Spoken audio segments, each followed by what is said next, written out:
The thing that I find most interesting and the thing that I think a lot about is who are we sort of at our core? What are we? Are we changeable? Are we malleable? The whole nature versus nurture thing has really come to define my life. It's time. It's time for you to level up. It's time for you to get out of your routines and start making it a reality and do something unique and different. Struggle a little bit, hurt a little bit, sacrifice, and dedicate yourself. It's never that pleasant to talk about the negative, but we got to talk about it because life is part negative. These attitude diseases are like weeds that grow in the garden. It's a normal part of life. The right goal with the right plan often generates its own motivation. No matter how big your ultimate goals are, they are comprised of smaller goals that are manageable and easier to tackle. Treat yourself each time you reach one of these goals.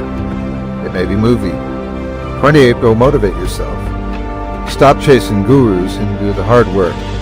Night at home, or a meal at your favorite restaurant, or reading a new bestseller. Sometimes achieving these smaller, short-term goals are all the motivation you need to start working toward the next short-term goals. And whenever I give a business talk, the first question I ask is how many born entrepreneurs we have in the crowd. And normally people get all amped up and they're hyped and they're yelling and screaming because they think that that's somehow a better state of being, to have been born something than to have made yourself. But my thesis in life is it doesn't matter who you are today. It certainly doesn't matter how you were born. The only thing that matters is who you want to become and the price you're willing to pay to get there. Now, I think that Ray Dalio, the guy that created Bridgewater, which is the largest hedge fund ever, has been a truly just wildly successful person, said it best. Because there's no other way. The time is right now to make a difference, to be better than you was yesterday. Now, you may not believe this, but you got to do more than less. You got to give a little bit more than less. Whether it's on your job, with your family, with the workplace, whatever it is that you're doing, in the fitness realm, your nutrition, whatever it is that's holding you back, you got to take it to the next level. You got to stop being complacent. Sometimes you need additional incentive to stay on track. When achieving a goal isn't enough motivation in and of itself, tie a reward to achieving the goal. Treat yourself to a new book, a night out, or watch a favorite movie on Netflix for the 10th time. Accomplishing a small goal deserves a small reward. Accomplishing a large one deserves a large reward. You have an article published in a voluntary Bar Association e-newsletter. Treat yourself to a movie. You're appointed to a committee chair or to a board of an organization that deserves a larger reward. I don't know that the life that I have lived is better than somebody who wanted to live a stress-free, quiet life. I only know it's the only life I could have lived. And that's how I feel about the pursuit of greatness. What I'm going to talk about up here is that. I'm going to talk about wanting to become extraordinary, to transform yourself into something that is truly undeniable, to become so good that they can't ignore you.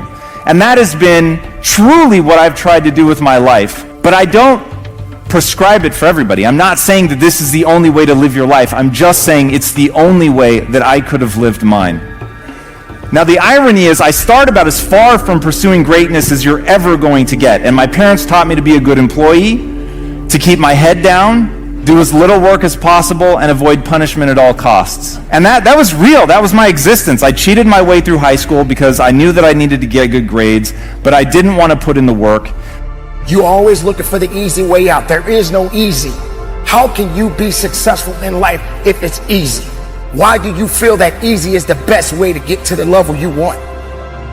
How do you think a champion becomes a champion? A champion doesn't get it the easy way. A champion is a champion for a reason.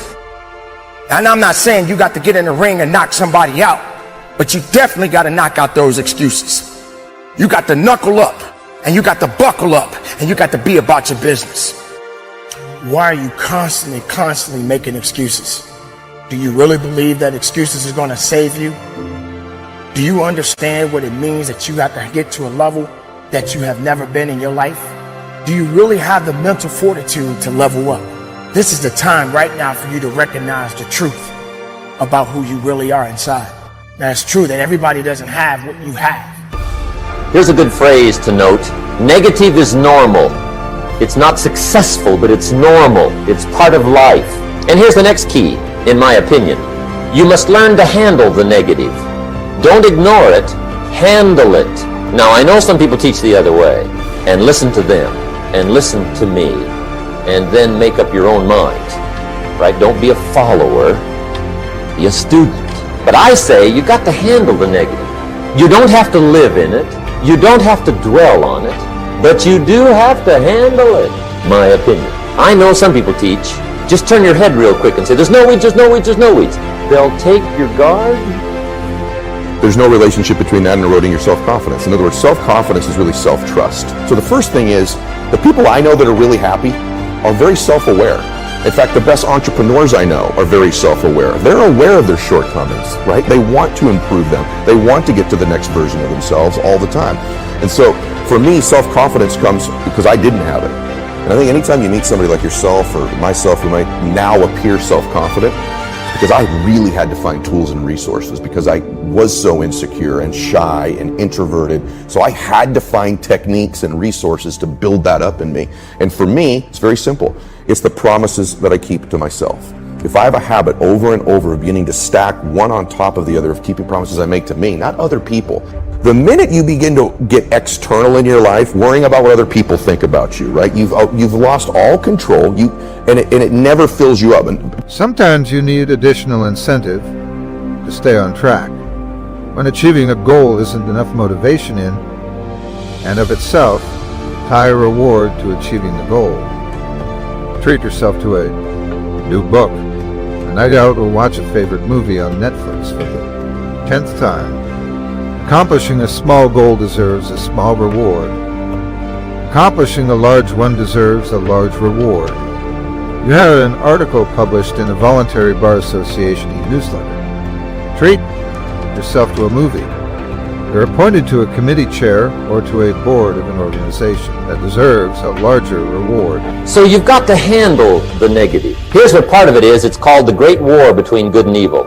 And there is a war on. The minute you were born, you got involved in the war between good and evil, between darkness and light, between negative and positive, between evil and good, between tyranny and democracy, between weeds and human activity. I mean, the war is on. If democracy sleeps, guess who never sleeps? Tyranny. In the absence of light, guess what's automatic? Darkness. If good does not arouse itself and become active, guess what moves in? Evil. It's a war. A mental war, a physical war, a financial war, between enterprise and ease, between accomplishment and failure. It's a war. People's admiration, people's gratitude towards you will never fill you up. It's your own. It's your own inside. And so for me, self-confidence comes from keeping the promises I make to myself. And the other part of it is being aware I'm doing it. Most people don't give themselves enough credit all the time. They're very aware of these 20% things and not aware of the 80, right? And that's why the dosage is so important too. You've nailed it. It should be 80-20. Right? Because people get addicted to this. I'm not good at this. People don't like this about me. I don't feel good. Instead of focusing on the 80 and stacking it up. Wow, I did eat what I said I was going to today. I did get up when I said I was going to. I made the amount of phone calls. I treated people in such a way I promised myself. It's not just doing those things. It's rewarding it. It's being aware of it and stacking that up. When I work with athletes, the successful athletes I work with, when they're in a slump, it's never that they can't hit a ball anymore, or make a shot, or swing a golf club. They've lost their self-confidence. Somewhere along the way, they've lost the ability to focus on the things they are great at and stacking those promises they make to themselves. A list of the articles you've written, events you've attended, and leads you've pursued. We can be hard on ourselves for not achieving enough quickly enough. A journal in black and white reminds us how far we've come and what we have already achieved. Success breeds success, and accomplishments breed the desire to achieve more.